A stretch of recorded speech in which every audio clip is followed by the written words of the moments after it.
საგამომშვიდობისა, ჩემო ძვირფასო მსმენელო და მაყურებელო. დიდი ოჯახის წევრებო, კონსილიუმის წევრებო. ოთხშაბათია, ისევ ერთად ავართ.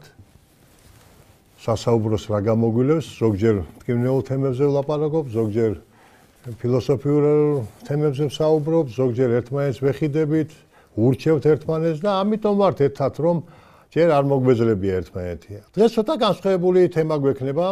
ძალიან საინტერესო თემა გვექნება და უпроსტად თემათა გარკვეული შეხამება გვექნება და ეს ყველაფერი იქნება თქვენთვის ინფორმაცია, ახალი ინფორმაცია ზოგიერთი აქედან, იქნება სასიხარულო ინფორმაციაც, იქნება დამაფიქრებელი ინფორმაციაც, იქნება იმ კითხვებზე პასუხის გაცემის მცდელობა, რომელიც ჩვენ დაგვიგროვდა საერთოდ და თქვენი მონამორჩილი ზოგიერთ ასეთ შეკითხვას გაახმოვანებს, ჩვენ სტუმრებს შევთხოვ ამ განმარტებებს და ასეთ ნელა-ნელა აუყვებით ჩვეულებრივისამებრ ჩვენ გადაცემას. მინდა ჩემი სტუმრები წარმოგიდგინოთ. ბუნების დაცვის სოფლიო ფონდის კომუნიკაციის მენეჯერი ანი ცინცაძე, დიდი მადლობა ქალბატონო ანი. ქალბატონი მარიკა დარჩია, რომელიც უკვე ჩემს გადაცემაში მეორეჯერ არის და ქალბატონი თემა იგივეა და იმ თემებს ისე კარგად აწოდებთ ხოლმე, რომ მე აი ჩემი გადაცემის მეოხებით მინდა მხარდაჭერა ეხლავე დაგიფიქსიროთ, დაგიდასტუროთ და დავდგეთ იქ, სადაც თქვენ ძალიან კარგ ინიციატივებს ავლენთ ხოლმე ჩვენი საზოგადოებისათვის და დაცული ტერიტორიების მხარდაჭერის პროგრამა კავკასიაში საქართველოს უფროსი ტექნიკური მრჩეველი ჯგუფის ხელმძღვანელი რამაზ გახველაშვილი, დიდი მადლობა ჩემს მოგზაურობისათვის. პირობითად დღეს გადაცემას ჩვენ დავარქვით დედამიწის საათი. და ეს ძალიან საინტერესო არის ჩვენი მსმენელისათვის, ჩვენი მაყურებლისათვის და პატარა ისტორიული კუთხით მე როგორც მოვიძიე ინფორმაცია, დამახვედრეს ინფორმაცია, ეს არის დედამიწას რო შევეხიდოთ. ჩვენ ხო ოჯახის ვიცით ხოლმე ოჯახში ერთმანეთის შეხიდება. მაგრამ თუ გამოხვალ ამ ოჯახიდან ეს დედამიწა ჩვენ ოჯახად უნდა წარმოვიდგინოთ და ამ დედამიწას ის პრობლემები, რომელსაც მას კაცობრიობა უქმნის, ცივილიზაციები უქმნიან, კარგად დანახული, მეცნიერულად გაანალიზებული, ითხოვს დახმარების ხელის გაწვდენას და ზუსტად ეს ინიციატივაც ამას გულისხმობს. პირობითად აქ რამდენადაც მე ვიცი, მე განიმარტება ეს ყველაფერი თქვენს მიერ, ვიცი რომ 2007 წელს იყო ამ ინიციატივის ავტორების მიერ გახმოვანება შემდეგ რა რომ 1 საათით გამოგთხოვდა ელექტროენერგიაო. მე სიდნეიში იყო პირველად, რამდენადაც მე ინფორმაციას მოვიძიე და მაშინ მიიღო სადღაც 2 მილიონზე მეტმა მოსახლემ გამოეხმაურა 2.200.000 და 2.000 საწარმო გამოეხმაურა მას და ეს მე იმდენად მიმზიდველი ინიციატივა გამოდგა, მართალია ოპონენტები ეყოლება ყველა საგის ოპონენტები და ამას ჩვენ ახლა განვიხილავთ საუბრის დროს, მეორე წელს უკვე 35-მა ქვეყანამ მიიღო მონაწილეობა და 50 მილიონზე მეტმა და ახლა 2014 წელსაც ჩატარდა და აქ უკვე 154-მა ქვეყანამ მიიღო. წარმოგიდგენიათ, როგორი გეომეტრიული პროგრესით იზრდის მხარდამჭერებს და ამ საკითხით შევეხებით აუცილებლად ქალბატონი ამის ამ თემით მე შეკითხვით გადავალ. არის ძალიან საინტერესო ნოვაცია და ეხლა პატარა ინფორმაციასაც მიიღებთ გულის გასამაგრებელს. ქალბატონი მარიკა ამ მის მიერ ინიციირებულ შესანიშნავ იდეის კიდევ ერთხელ გახმოვანება შეესწება ჩვენი ეთერის მეოხებით მაკულიტერატურა. ძალიან კარგი თემაა, რომელიც იქითაც უფრთხილდება ბუნებას, ყველანაირად ეს იქნება ხე, ეს იქნება წყლის რესურსი, ეკოლოგიას, რეკრეაციას და უამრავი, მოკლედ, მწვანესთან რაც არის დაკავშირებული ბუნების სიმწვანესთან და სისუფთავესთან, სისადავესთან ამის გამაფრთხილებელია და რამას მე ვთხოვ იმ საკითხების გაფიცნობიერებას ჩვენი მსმენელისა და მაყურებლის, რასაც დაცული ტერიტორიები ქვია და ამ ტერიტორიების რა სარგებელი მოაქვს და როგორ ხარისში და როგორ დონეზე უნდა იყო აყვანილი სახელმწიფოს შიგნით თუ სახელმწიფოთა შორის ურთიერთობებში და ასე და დავიწყოთ მაშინ დღევანდელი ჩვენი საუბარი. პირველი სალამი და დიდი მადლობა დღეს მობრძანებისათვის.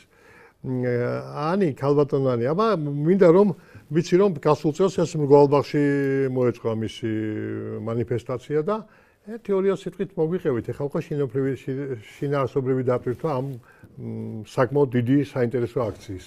მოგესალმებით, დიდი მადლობა პირადად თქვენ და ასევე თქვენს მაყურებელს, რომ დროს უთმობთ ჩვენს ღონისძიებას. წელს უკვე მე-7-ით აღნიშნავთ საქართველოში დედამიწის საათს. ეს არის სიმბოლური ღონისძიება, როდესაც ადამიანები ერთიანდებიან, უფრო მწვანე მომავლის შესაქმნელად იყენებენ საკუთარ ძალებს. შუქის შაქრობა არის ძალიან სიმბოლური დანიშნულების, როდესაც ცნობილი ღირსშესანიშნაობის გარე განათება ხრება, ასევე ჩვეულებრივი ადამიანები გამორთავენ იმ ელექტროენერგიას, რომელსაც არ აქვს სასიცოცხლო მნიშვნელობა. თუმცა დიდი ხანია კამპანია გადავიდა ამ 1 საათის მიღმა ზრუნვაზე ჩვენს გარემოზე. სწორედ ეს გსურს წელს, რომ ჩვენ ყველამ ერთად დავდოთ პირობა, გამოვიყენოთ ჩვენი ძალა, რომ კამპანია გადავიყვანოთ ამ 1 საათის მიღმა რეჟიმში, ასე ვთქვათ. დიდი მადლობა საინფორმაციო მხარდამჭერებს, რომ გვეხმარებიან, რომ თითოეულ მოქალაქეს მივაწოდოთ ამის შესახებ ინფორმაცია. დედამიწის საათი კლიმატის ცვლილებას ეთმობა და ეს არის ძალიან კომპლექსური პრობლემა, ეს არ არის მხოლოდ ეკოლოგიის პრობლემა, ეს ეხება ყველაფერს, ჩვენ სოციალურ მდგომარეობას, ეს ეხება ეკონომიკურ განვითარებას და შეუძლებელია ყველას ჩართულობის გარეშე ამ პრობლემის გადაწყვეტა. აქ გვჭირდება თითოეული მოქალაქის, ასევე გვჭირდება თითოეული ბიზნესის სწორი არჩევანის გადაწყვეტილების მიღება, სწორი არჩევანის სასარგებლოდ და ასევე ძალიან მნიშვნელოვანია სხვადასხვა სახელმწიფოს პოლიტიკა თუ როგორია კლიმატის ცვლილებასთან მიმართებაში. ბიზნესი როგორც ჩვეულებრივ ეს მოდელი აღარ მუშაობს, რადგან კლიმატის ცვლილება გამოწვეულია ადამიანის უარყოფითი ზეგავლენით გარემოზე. ჩვენ ვიყენებთ განახლებად რესურსებს იმაზე სწრაფი ტემპით, ვიდრე გარემოს შეუძლია მისი განახლება და ეს რესურსები ისევ ჩვენ გვჭირდება. ანუ აი ძალიან მარტივად, ძალიან პრიმიტიულად რომ გადმოვცეთ, ნახშირორჟანგი, რომელსაც ჩვენ გამოვყოფთ ჩვენი ყოველდღიური ცხოვრებით. არ გულისხმობ მხოლოდ სუნთქვას, ანუ წარმოების პროცესში და ასე შემდეგ. მწვანე საფარი ვერ ახდენს მის შეწოვას იმ სისწრაფით, რა სისწრაფითაც ჩვენ გამოვყოფთ. ეს ყველაფერი ქმნის სათბურის ეფექტს, ასე ვთქვათ და იმატებს წლიდან წლამდე ჰაერის საშუალო ტემპერატურა. რამდენადაც მე ვიცი, ბოლო წლების მანძილზე 3 გრადუსს გადააჭარბათ საშუალო ტემპერატურის მატება.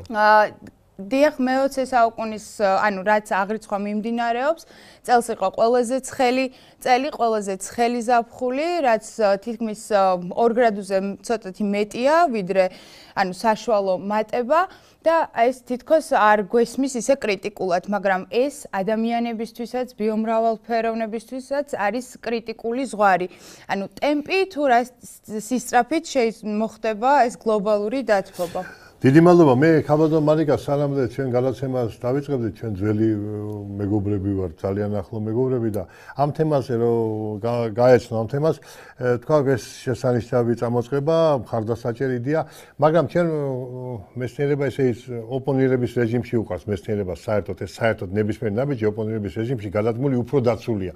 და ქალბატონ მარიკა, ჩვენ ვიტყვით რომ ოპონენტებიც ყავს ამას, რომ თითქოს და ენერგიის დაზოგვის კუთხით არ არის და თქვენ კარგი რაღაცა ბრძანეთ. ეს არის გამოფხიზლების რეჟიმში გადაყვანეს, ხომ? როგორც თავის დროზე და ბევრი მაქვს რაღაცები მეც წაკითხული ალბათ, იმიტომ რომ საინფორმაციო ველი ყოველთვის მაინტერესებს მწვანე პრობლემების გარშემო და იცით რა არის ახლა, კარგად რომ დავიანგარიშოთ, ანუ ეკონომისტები ან ენერგეტიკოსები ამბობენ და ციფრებით ამბობენ ამას, რომ 1 საათი რომ ჩააქრო და ძალიან ბევრი რამ ხრება და ეგ ყოველთვის რამდენიც არ უნდა ჩააქრო, დიდ ეფექტს აი ისეც რომ დაიზოგოს არა. მაგრამ ამის თავდაპირველი, ასე ვთქვათ, ყველაზე მნიშვნელოვანი და ალბათ რისგანაც იწყება ყველა პრობლემის გადაჭრა, ეს არის ზარების ჩამოკრა, ხო? რომ აი რასაც ამბობს, რომ აი ასეთ მდგომარეობაში ვართ, ფოტოსინთეზი ვერ მიჰყვება, ანუ გარემო ვერ არის ჩართული აი იმ გადამუშავებასთან, რომელიც უზრუნველყოფს ჩვენი მომავალი თაობების უკეთეს ცხოვრებას. ამიტომ ეს არის რაღაც გარკვეული ზარების ჩამოყრა. ამიტომ ჩვენ ყოველთვის მედია პალიტრა ძალიან სენსორული არის ხოლმე და თვითონაც ძალიან ცდილობს რომ ეკომეგობრული პროექტები ქონდეს, რაც შეიძლება ესე ყოველ შემთხვევაში ყურადღებით ვიყოთ. ამიტომ ჩვენც ვართ ამის საინფორმაციო მხარდამჭერები, ზეამაყით მინდა ვთქვა და სხვათა შორის არა მხოლოდ წელს. აი 7 წლის წინას მე ძალიან კარგად მახსოვს, რომ ძალიან აქტიურად აი პირველივე იმიდან ვიყავით ჩართულები.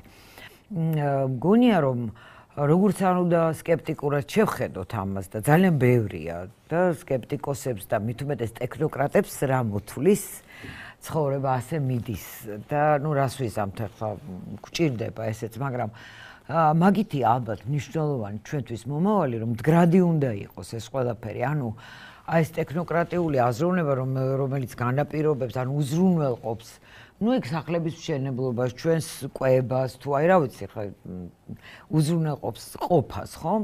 ეს უნდა იყოს ძალიან კარგად შეწონადებული იმ გარემოსთან, რომელიც ამას უზრუნველყოფს, თორემ თითქოს არაფერი არ არის ეს და ხა მართლაც ბევრი, ასე ვთქვათ, ირონიით შემოგხედავს არა ყველას, რომ იტყვის, რომ კარგი რა, ახლა რა დროს სინათლეების ჩაქრობაა, ძლივს საინთო ეს სინათლე, მით უმეტეს ჩვენ ქვეყანაში. მაგრამ აუცილებელია იმ სინათლეების შაქრობა ნებელობით რო ხდება სხვა რეგა, როცა სხვა გარემო, როცა შენ აკრობ სინათლეს, ეს გიამაყება ყველა ადამიანს, რომ აი მე უფრთხილდები, ჩემი სხვის ენერგიას უფრთხილდები, სხვისთვის გადასაცემ ენერგიას და ამით შენ ამაყი ხარ, რომ ამას აკეთებ. ეს ანიშნავს მომჭირნეობას, მაგრამ ეს გონიერ მომჭირნეობას ნიშნავს. როდესაც ბიგ ბენი ქრება, როდესაც აკრობენ ეიფელის კოშკს და აქ ესე დაიწყეს, სწორედ ძალიან მნიშვნელოვანი შენობების ჩაქრობა დაიწყეს, რომ ის თვალში მოგხვედროდა. ანუ გეთქვა რომ ოი ვაიმე რა ხდება და მე დაგენახა ეს 60+ და ამიტომ რამაც ეხლა ორმა შესანიშნავმა ასულმა თავისი არგუმენტები და მხარდაჭერით და ამითი გაჯერებული შეთავაზებები მიაწოდა ჩემს მაყურებელს.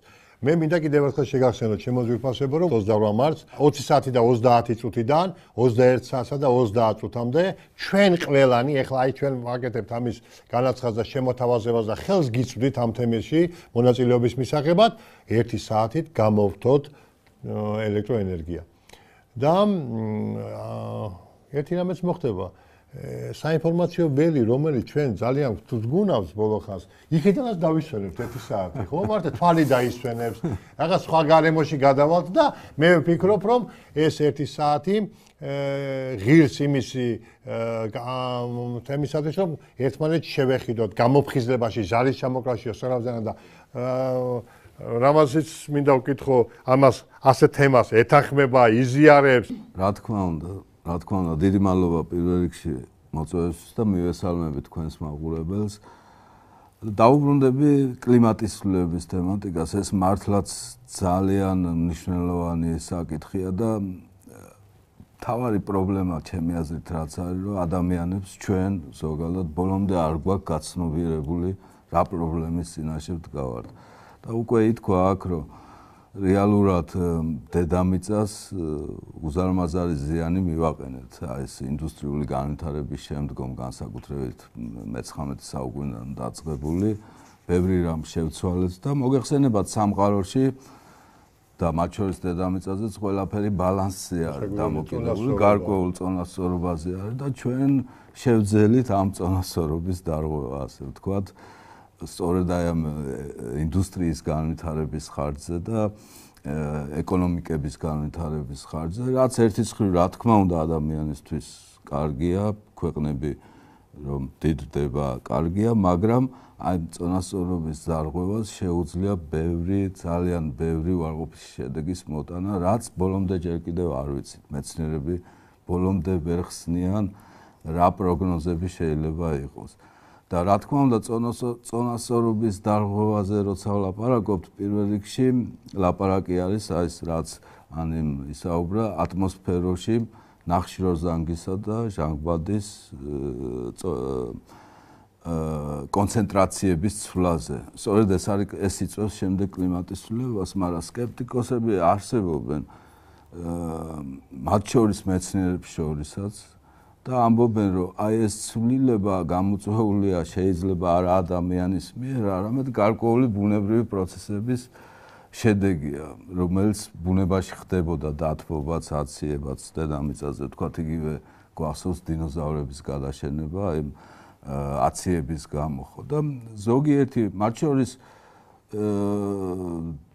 საკმაოდ დიდი ქვეყნის პოლიტიკოსებიც უჭერენ მხარს იმ იდეას, რომ თქვათ ეს ბუნებრივი პროცესია და ადამიანს აქ წვლილი არ მიუძღვის. მაგრამ ბევრი რამ აჩვენებს და ძალიან ბევრი კვლევა კეთდება, სადაც მტკიცდება, რომ ეს კლიმატის ცვლილება სწორედ ადამიანის გამოწვეულია, შეიძლება იმ ბუნებრივ ციკლთან ერთად ამძაფრებს ამას და უფრო სწრაფს ხდის, ვიდრე ბუნებრივად შეიძლება ყოფილიყო.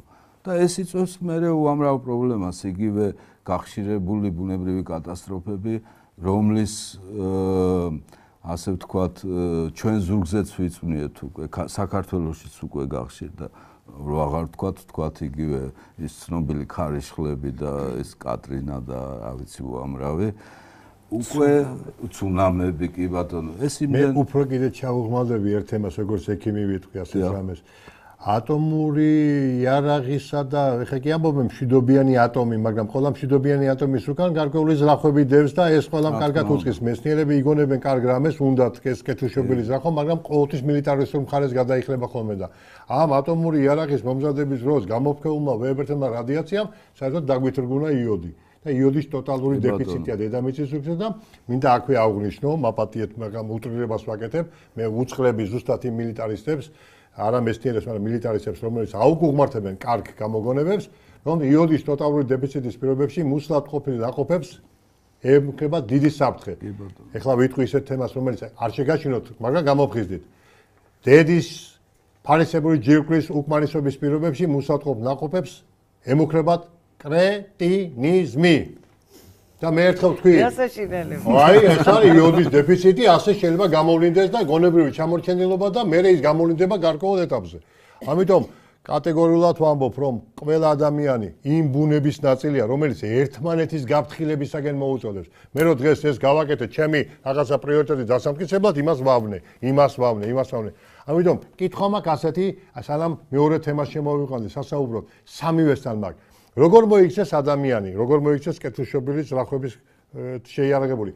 ბუნებას მოერგოს თუ ბუნება მოერგოს. ეხლა იქიდან დავიწყებ. ფილოსოფიურ თემას წევ, მაგრამ ადვილი პასუხი ამაზე არ არის ცალსახა. რა თქმა უნდა, მაგრამ მაინც მაინტერესებს, იმიტომ ეხლა ჩემს მენელებს დაუბრუნდები მანამდე სამედიცინო თემას. ჩემი აზრით თქვენთვის საინტერესო იქნება. ზოგადად არა მხოლოდ იოდის ნაკლებობა აჩვენებს კვლევები, რომ კლიმატის ცვლილებასთან კავშირში არის გარკვეულ დაავადებათა სიხშირის ზრდა და გაჩენაც ახალი დაავადებების. იმიტომ ადამიანები ჩვენ შეგვებული ვართ საუკუნეებით გენეტიკურად გარკვეულ კლიმატურ პირობებში ცხოვრებას. ანუ კლიმატის ცვლილება პირდაპირ გავლენას ახდენს ჯანმრთელობაზეც. რეალურად დანახარჯები სახელმწიფოების მხრიდან, მათ შორის ჯანდაცვაზე, მათ შორის იმ ბუნებრივი კატასტროფების პრევენციაზე თუ შემდეგ იმ ზარალის ანაზღაურებაზე, ბევრად უფრო დიდია, ვიდრე თქვათ თავის არიდება რომ მომხდარიყო და იგივე გარემოს დაცვის სფეროში თავიდანვე უფრო მეტი თანხები ჩადეულიყო. ანუ აქ საკმაოდ და აქედან გადავდივარ თქვენს კითხვაზეც რა. აქ არა მხოლოდ თითოეულ ადამიანზეა ლაპარაკი, არამედ სახელმწიფოს დონეზე შეგვიძლია ავიყვანოთ. ხშირად ისმის საუბარი, რომ თქვათ თანხის ბიუჯეტიდან, სახელმწიფო ბიუჯეტიდან თანხები არ უნდა მიდიოდეს ბუნების დაცვაზე და ეს ისედაც ძალიან მწირია ყველა ქვეყანაში, სხვათა შორის არც ერთი ქვეყანა არ არის, რომ სერიოზულად ამას უყურებდეს, ჩვენთან მით უმეტეს, მაგრამ თვლიან, რომ სხვა პრიორიტეტები უფრო მაღალია. სინამდვილეში თუ კი ჩვენ ამ ეკონომიკურ გათვლებს კარგად გავაკეთებთ და კეთდება ეს გათვლები, არსებობს სხვადასხვა მიმართულებები, ახალი მიმართულებები გაჩნდა მეცნიერებაში, ჩანს რომ ეკონომიკურათაც ქვეყანა ზარალდება თუკი ბუნების დაცვაში ის საჭირო დონის თანხებს, საჭირო დონის რესურსებს არ გამოყოფს და ეგრევეა ადამიანის დონეზეც. რა თქმა უნდა, ჩვენ უნდა შევეცადოთ იმ ჰარმონიის შენარჩუნებას, რაც იყო შექმნილი და რაღაცნაირად ჩვენი საქმიანობა მოვარგოთ ამას და არა პირიქით, რა თქმა უნდა. ამ კითხვაზე პასუხის გასაცემად იმ ჯერ შესანიშნა მე მინდა ვაჩვენო ჩემს შედელებს. მე ფილოსოფიურადაც მიუდგები და ასე ვთქვათ და მე ამ თემაზე მინდა გადაგვიდეთ, იმიტომ რომ ზუსტად მოვერგოთ თუ მოვირგოთ. ბატონო და საერთოდ ძალიან ბევრი მიფიქრია, იმიტომ რომ მწვანეებს რომ ვაყალიბებდით 25 წლის წინ, მაშინაც ბევრს ფიქრობდით ის ადამიანები, რომლებიც ქმნიდით ამ ორგანიზაციას და მოდით ჯერ ასე როგორც ექიმი, ხო? ორგანებს უნდა დაუგდო ყური, ეს შენია.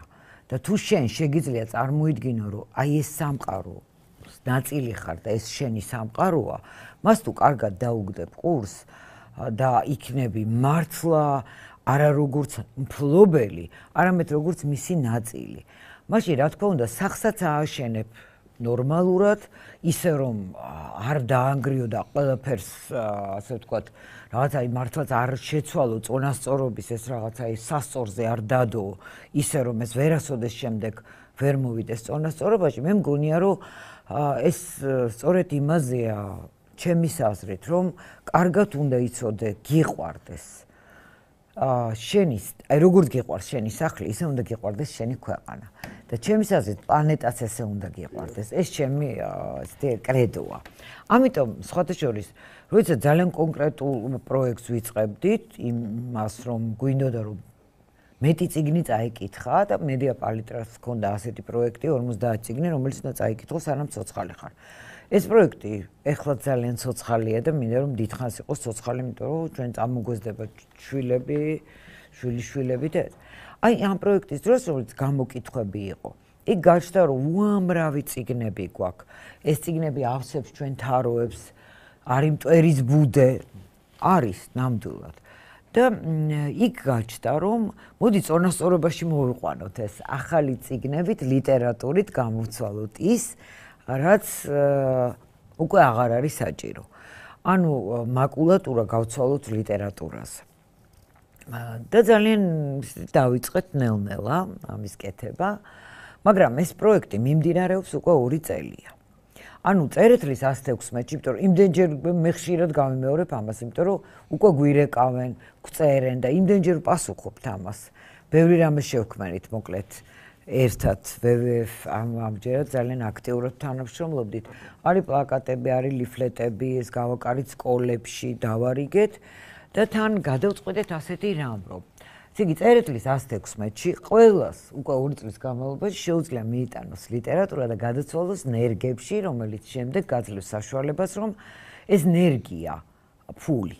იქ ფული არ არის და ნერგით იყიდო, ნერგებით ფასდება იქ არსებული წიგნები. მაგრამ ამჯერად წელს პალიტრას უსრულდება 20 წელი. ანუ მედია პალიტრა, კვირის პალიტრა 20 წლის წინ 18 აპრილს პირველად დაიბეჭდა ეს გაზეთი, რომელიც აი ესეთი სიცოცხლის უნარიანი და ესე იგი უდბედიანი აღმოჩნდა და ნამდვილად მე ახლა ისევ კვირის პალიტრა მიჭირავს ამ კვირის და ამჯერად მოკლედ 7 დღის განმავლობაში სწორედ იმიტომ რომ აი ეს წელი საიუბილეოა ცოტა სხვა შეფარდებით იქნება ეს ანუ აი აქ ასე ვთქვათ ფასი იცვლება ესე იგი ჩვენი ღირებულება სხვანაირი გახდა და სხვანაირი იქნება თუ ამ 7 დღის განმავლობაში მიიტანთ მაკულატურას მაკულატურის 1 კილო მაკულატურის ფასი ღირებულება არის 1 ლარი ანუ ღირებულება კი არ არის ეს არ იცვლება ფულში ეს უბრალოდ აი ასე შეფასდა თანაფარდობა და აი ამ კვირის პალიტრაში სხვათა შორის თქვენთვისაც მინდა იცოდით? არ ვიცი. აი ამ კვირის პალიტრაში არის იმ წიგნების 500-ზე მეტი წიგნია, რომელიც თქვენ შეგიძლიათ, ანუ თქვენია ესეთი არასაჭირო მაკულატურა გადაცვალოთ და მართლაც კარგი შეფარდებაა. თუ კი მაგალითად ადრე 25 კილო მაკულატურა უნდა მიგეტანოთ, რომ 5 ლარიანი წიგნი გეყიდათ, ეხლა 5 კილო მაკულატურა ყოფნით ამისთვის. და ეს ყველაფერი იმისთვის არის, რომ სწორედ გაუფრთხილდეთ ბუნებას. ანუ აი ეს არის. ერთი კვირაა ეს, ერთი კვირა. ესე იგი აი არის აქ, ასე ვთქვათ, რა ვიცი, ალბათ ჩანს კადრში. აი ასეთი ტიპის ის დარიგდება ყველგან 28 მარტიდან 3 აპრილამდე. ანუ დედამიწის საათის დღიდან ერთი კვირა. ძალიან ხშირად ალბათ ინტერნეტით ვინც გვიყურებს და გამოთქვამენ ხოლმე წუხილს, რომ აი თბილისშია ყველაფერი და ჩვენ ესეთი წერტილები რა რეგიონებშიც გადავიტანეთ და სხვადასხვა გადავწყვეტეთ, რომ დედამიწის საათიდან დავიწყოთ და დედამიწის დღიდან კიდევ უფრო გავა. დედამიწის დღე არის აპრილში, 21 აპრილს და მერე უკვე ეს ყველაფერი წავა რეგიონებშიც. ასე რომ ეს 7 დღე თბილისის კუთვნილება, ამიტომ მინდა რომ თუ არ იცით იცოდეთ, უთხრათ თქვენ ახლობლებს მოიცილეთ. ნუ იმას ისამთ, ასე ვთქვათ, დაიტვირთავთ ალერგიით, იმიტომ რომ ძალიან ალერგიულია წიგნი, ძალიან ძნელი მოსავლელია, იმიტომ რომ ძალიან ძველი და მოდით ბარემ ეს ძველი ყველაფერი რაც არის ზოგს ისეთი მოვიცილოთ, თან დავზოგოთ ხეც, დავზოგოთ წყალიც, დავზოგოთ მიწაც, რომელიც გვჭირდება რომ მივიღოთ აი ეს ახალი ქაღალდი. და შემდეგ ეს ყველაფერი მაკულატურას იმის საშუალებაც გვაქვს რომ გადავამუშაოთ და დავაბრუნოთ ისევ საჭირო. დიდი მადლობა. მოკლედ ჩავაქროთ სინათლე ჯერ, ასე გვეუბნებია. და ამ დღეს დავამთხვიოთ, ზუსტად უბრალოდ გამახვილდით რომ ამ დღიდან საიუბილეოდ სპილეტლის 116 28 აპრილიდან 28 მარტიდან 3 აპრილის ჩათვლით არის ის აქცია, რომელიც თქვენ საშუალებას მოგცემთ უფრო ნაკლები წონის მაკულატურაში უფრო ღირებული წიგნი შეიძინოთ და განაახლოთ თქვენივე ინტელექტუალური პოტენციალის საწამლეთი ნერგებიო, ახალი ნერგები დარგეთ თქვენ გონიერებაში და ახალი ყვავილედები და მე ახალი მსმოიარე ნაყოფად ქცეული ცოდნა და განათლება. Ani, რა მინდა გითხო, აი ჩვენი თემაა მოვერგოთ თუ მოოვერგოთ. ეხლა ამას როდესაც ადამიანები ყოველთვის რაღაცას შეთავაზებენ, ერთია რომ საზოგადოების ჩართულობა. მაგრამ ჩვენ სახელმწიფოები მართვადი სისტემები არიან, იქ არის მთავრობები, ცენტრალური მთავრობა, ადგილობრივი მთავრობა, არასამთავრობო სექტორი არის საზოგადოების სამეცნიერო. როგორია ჩართულობა საქართველოში და თქვენი ჩართულობა ადგილობრივ ხელისუფლებასთან, ფედერალურ ხელისუფლებასთან, ცენტრალურ ხელისუფლებასთან, თუ აი ამ არასამთავრობო სამეცნიერო სექტორთან ხარდაჭერა როგორი გაქვთ? აუცილებლად გიპასუხებთ, თუ შეიძლება ქალბატონ მარიკას თემასთან დავაკავშირებ ერთ მცირე კომენტარს, ანუ ეს კარგი მაგალითია, ასე ვთქვათ, პასუხი კრიტიკოსებს. ხშირად გვეუბნებიან, რომ ეს ძალიან მარტივია, ვთქვათ, სიტყვებით, რომ ბუნება, ადამიანი, რომელიც ჰარმონიაში ცხოვრობს ბუნებასთან და გვჭირდება განვითარება, გვჭირდება წიგნები და რა ვქნათ, ახლა ვიზრუნოთ გარემოზე და არ წავიკითხოთ წიგნები, ან რაღაც ელექტროენერგია. აი ეს არის მდგრადი გამოყენების ძალიან კარგი მაგალითი.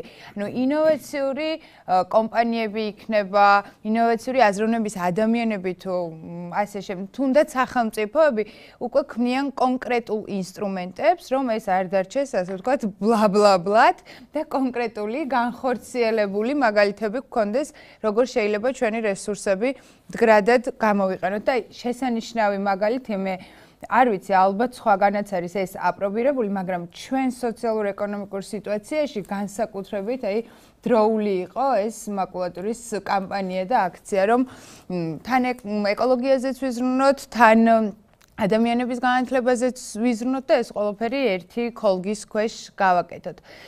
რაც შეეხება ამ ჩვენ ფილოსოფიურ პრაქტიკულ კითხვას, ამასთან დაკავშირებით ეს რომ კარგად გავიაზროთ ჩემნაირმა ადამიანებმა, რომელსაც არ გვაქვს სპეციფიკური, ვთქვათ, ეკოლოგიური განათლება, ვართ ჩვეულებრივი ადამიანები, ამისთვის რამოდენიმე კრიტერიუმი რო ავიღოთ, რა არის კლიმატის ცვლილება, ან გარემოს, ასე ვთქვათ, დაზარალება ჩვენ როგორ დაგვაზარალებს. ზოგადად გლობალურ დონეზე და რა თქმა უნდა, ჩაშლილი საქართველოს დონეზე. ეს არის გაუარესებული ამინდი, ეს არის გახშირებული გვალვა. ეს ნიშნავს საკვების და წყლის ხელმისაწვდომობის შეზღუდვას. ეს ნიშნავს იმას, რომ ჩვენ შვილებს ვეფხვი შეიძლება დინოზავრი და ვეფხვი ერთ რანგში გადიოდეს და რაღაც მითოლოგიური ცხოველი ეგონოთ და ზოოპარკშიც არ ქონდეთ საშუალება, რომ ნახონ ის ბიომრავალფეროვნება, რაც ჩვენს თვალწინ არის და დაცულ ტერიტორიებშია, თუნდაც ან ზოოპარკშია, ან ბუნებაშია. ეს არის ზღვაში და ოკეანეში დაკარგული კუნძულები. ეს არის დაავადებები. ეს ზოგადად, მაგრამ ეს არ არის შორეული პროგნოზი, იმიტომ რომ დღესაც გვაქვს უკვე შავი ზღვის დონის მატება, უკან დაწეული მყინვარწვერი და მყინვარწვერი წელიწადში საშუალოდ 8 მეტრის სისწრაფით იწევს უკან. ეს არის გახშირებული, მომეტებული სტატისტიკა დაავადებების, რომელიც კლიმატის ცვლილებასთან არის კავშირში. ისეთი როგორიც არის, ანუ ყველაზე ხშირად არის ეს არის ლეიშმანიოზი და მალარია. ასევე დიარია, რომელიც საგრძნობლად არის მომეტებული, თქვათ, აჭარის რეგიონში. ეს სტატისტიკა ყველაფერს ხომ ბუნებაში რაღაც თავისი მიზეზი აქვს და ეს არის მეცნიერულად დაადასტურებული, რომ ეს არის კლიმატის ცვლილებასთან კავშირში. რა თქმა უნდა, სახელმწიფოს ჩართულობა არის ძალიან მნიშვნელოვანი. საბედნიეროდ არსებობს კლიმატის შესახებ მუშაობს სამინისტრო. სულ ბოლო არის კლიმატის შესახებ მესამე ეროვნული შეტყობინება, რომელიც კარგად ასახავს იმას, თუ რა უნდა იყოს პრევენცია ან მიტიგაციას ვეძახით ჩვენ, ან მეორე არის ადაპტაცია. მიტიგაცია საქართველოსთვის ცალკეულად ან ჩვენი წვლილი, რადგან პატარა ქვეყანა ზომაში გეოგრაფიულად შეჩერება, ანუ პრევენცია, შენელება, ამას სჭირდება გლობალური ჩართულობა ყველასი ერთად, რადგან აქ არის 5 წამყვანი სახელმწიფო, ამერიკის შეერთებული შტატები, ინდოეთი, ჩინეთი და დიდი სახელმწიფოები, დიდი ეკონომიკით, დიდი წარმოებით, რომელსაც ყველაზე დიდი წვლილი აქვს. თუმცა ეს არ ნიშნავს, ისინი ქმნიან კლიმატის ცვლილების ნახევარს, მაგრამ მეორე ნახევარი ხომ ჩვენ ვართ, ჩვენნაირი პატარა ქვეყნები, ჩვენნაირი მცირე და განვითარებადი ეკონომიკით და მცირე რაოდენობის მოსახლეობით. შესაბამისად, რა თქმა უნდა, წამყვანმა სახელმწიფოებმაც უნდა იზრუნონ ამაზე და მეორე არის, რომ ჩვენს ყველას თითოეულ ჩვენგანს გვაკისრია ეს წვლილი. მესამე ეროვნულ შეტყობინებაში კარგად არის ასახული დღევანდელი მდგომარეობა, რა შედეგები გვაქვს, რა არის პროგნოზი, რა არის საფრთხეები, ჩვენ რა შეგვიძლია გავაკეთოთ, ანუ პრევენციისთვის, შენელებისთვის ამის ტემპის და ასევე ადაპტაცია, რომელიც არის ძალიან მნიშვნელოვანი. ანუ თუ დაუშვებთ იმას, რომ ეს რაღაც ტემპით მაინც ხდება, მაშინ ჩვენ გვჭირდება, რომ მივიღოთ ზომები ადაპტაციას. მაგალითად, საქართველოში არის ხელოვნურად გაშენებული ტყეები, როგორც წესი, ეს არის წიწოვანი ერთი სახის ტყეები გაშენებული, მათ შორის თბილისის გარშემო და ხელოვნურად გაშენებული ტყეები, რადგან მხოლოდ ერთი სახეობით არის წარმოდგენილი, ყველაზე მარტივად მოწყვლადია კლიმატის ცვლილების პირობებში. ამ შემთხვევაში ჩვენ მაგალითად გავაკეთეთ პილოტური პროგრამა და ალბათ სახელმწიფო და სხვა დონორი ორგანიზაციებისთვის ეს იქნება მაგალითი, თუ როგორ შეიძლება ამ ხელოვნური ტყეების ადაპტაცია კლიმატის. ანუ მარტივად რომ ვთქვათ, არის ერთი ჯიშის. თუ κλιματის ცვლილების დროს ეს ერთი გამრავალფეროვნება, დიახ, მუცი სახეობები, რომელიც რადგან ერთი თუ მოწყვლადია, მრავალი სახეობა ერთმანეთის გადარჩენაზე ისინი ირჩევნებენ თავისას. ძალიან დიდი მადლობა. ეხლა ჩვენ მაინც ფორმატი გვაქვს ისეთი, რომ ეხლა ძალიან საინტერესო თემებია და ამ თემის გაშლა ეხლა მე როგორ მოწყურებული გისმენ და დარწმუნებული ვარ, მსმენელი და მაყურებელი გვისმენს, იმიტომ რომ ჩვენ რამე თუ ვიცით, ერთმანეთს უწილადებთ ამ ცოდნას და ამ ცოდნის გაზიარების საშუალება. არ შემიძლია ეს შანსი გაუშვა ხელიდან. რამაც შევეკითხო ასეთი თემა. მოდი ესეთი ლოზუნგი. ხელები შორს დაცული ტერიტორიებისაგან. სწორია ეს ჩემი ლოზუნგი, სწორი იქნება? თლად ზუსტი არა. აბა მოდი განმიმარტე და რა მნიშვნელობა აქვს დასულ ტერიტორიებს და რასარგებელი მოაქვს და ვინ ყავს მტერი და აი ასეთი კუთხით მინდა დავინახო, იმიტომ ჩვენ დრო ცოტა შეზღუდული ვართ, ამიტომ ამ თემის გარეშე მე ჩემს მშველას და მაყურებელს დღეს ვერ დავემშვიდობებ. კი ბატონო, დაცული ტერიტორიების თემატიკა საკმაოდ მრავალ ხრიანი თემატიკაა, ასე ვთქვათ და მოცულობითაც დიდია. აი თქვენ რას თქვით ლოზუნგი ხელების შორის დაცული ტერიტორიებისგან ეს ალბათ უფრო საბჭოთა დროის ნაკრძალებს შეეხება. მე იმ სისტემის კაცია, იქ დავიბადე, ეს მომხრობა ესე, ბევრი ჩვენ თაობას ასე აგეკვა. აი ნაკრძალებს უფრო იცნობს ჩვენი საზოგადოება, როგორც დაცული ტერიტორიის ერთ-ერთ კატეგორიას. ეს იყო კატეგორია, სადაც ყველაფერი იყო აკრძალული. ნამდვილად იყო აი კაცრი დაცვის რეჟიმი და იქ ადამიანის შესვლა საქმიანობა არ შეიძლება. აკრძალული იყო არა ყველასთვის. მაგრამ არა ყველასთვის, კანონით აკრძალული იყო. თანამედროვე სისტემა დაცული ტერიტორიების ბევრად მრავალფეროვანია და ბევრ სხვადასხვა ტიპის კატეგორიას მოიცავს. და რაც მთავარია, აქ არ არის ლაპარაკი აკრძალვაზე და ადამიანის არ შეშვებაზე, არამედ ლაპარაკია სწორედ რაზეც ქალბატონი მარიკაც საუბრობდა, გონივრულ მიდგომების დანერგვაზე, ანუ ბუნებასთან ურთიერთობის დაცული ტერიტორია რეალურად არის ურთიერთობების ფილოსოფია, სწორად. აი კითხვაზე პასუხი. კი ბატონო. ბუნებას დაუბრუნდეთ. ბუნება გამოვიყენოთ სარგებლიანად და ჩვენ ზიანს ნუ მივაყენებთ. აი სწორედ ეს არის თანამედროვე გაგებით დაცული ტერიტორიების მართვის ფილოსოფია. ჩვენ ძირითადი კატეგორია დღეისათვის დედამიწაზეც და საქართველოშიც აი ზომის მიხედვით ეს არის ეროვნული პარკები და ეროვნულ პარკებში აი სხვადასხვა ტიპის ზონირება ხდება, ძალიან მნიშვნელოვანია ადგილობრივი მოსახლეობის ჩართულობა, იგივე დაგეგმვის სტადიაზე, რა უნდა გააკეთონ, როგორ გააკეთონ. ძალიან მნიშვნელოვანია სახელმწიფოს როლი, რა თქმა უნდა, იმიტომ სახელმწიფოს აქ მთავარი დამფინანსებლის ფუნქცია, დაცული ტერიტორიები ვერ იარსებებს, თუ კი ნება არ იქნება სახელმწიფოს მხრიდან გარკვეული ტერიტორიებისთვის ამ სტატუსის მინიჭების. საერთაშორისო დონორების ხომ ახალისებენ ხელისუფალთ, ისინი ხო რაღაც სტიმულს უკეთებენ მატერიალური ფინანსური რესურსით, რომ მათმა ეს გააღვივონ და შეეხიდონ თავიდან და მერე უკვე ბიუჯეტის გაფალონ. არის ხო ასეთი? კი, რა თქმა უნდა და ესეც სხვათა შორის კლიმატის ცვლილებასთან კავშირშია, ან საუბრობდა კლიმატის ცვლილებაში გარკვეულ სახელმწიფოებს დიდი ეკონომიკებით უფრო მეტი წვლილი მიუძღვით და შედეგად მათ აქვთ პასუხისგებლობა, რომ აი თავისი ეკონომიკებიდან მიღებული შემოსავლის, ასე ვთქვათ, გადანაწილება მოხდეს ისეთ ქვეყნებში, სადაც ეკონომიკა შედარებით განვითარების სტადიაზეა ვთქვათ და ეკოლოგია მიზარალოს, ეკოლოგიამ დივიზიონი მიიღოს მათი სახელმწიფოები ვერ უზრუნველყოფენ თქვათ კომპენსირების ფორმა. კი ბატონო, კი ბატონო. და სწორედ მაგალითად იგივე ის პროგრამა, სადაც ახლა მუშაობ არის გერმანია-საქართველოს თანამშრომლობის შედეგი. გერმანიის მთავრობის მიერ გამოყოფილი თანხით სწორედაც სტიმულირება ხდება საქართველოს მთავრობის, რომ მეტი ყურადღება მიაქციოს დაცული ტერიტორიების შექმნას, მათი ეფექტურობის ზრდას და საბოლოო ჯამში აი მიზნების მიღწევას, რომ რაღაცნაირად ბალანსი დავიჭიროთ, ასე ვთქვათ. დიდი მადლობა. ხალხო მარიკას ქონდა რაღაცა კიდე შესაბამისები და მე შეძებდიანი ვარ ხოლმე ასეთი მის დროს. ბოლომდე რო არ დავაცლევინო ეს.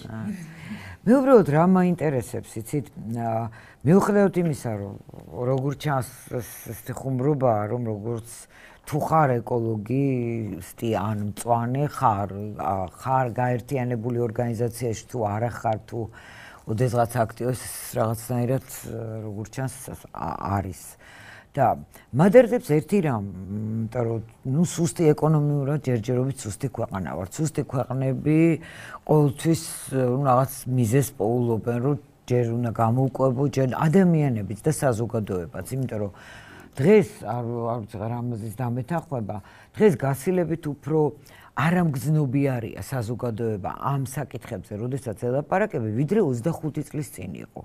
აი საოცარია, მაგრამ ნამდვილად ასეა.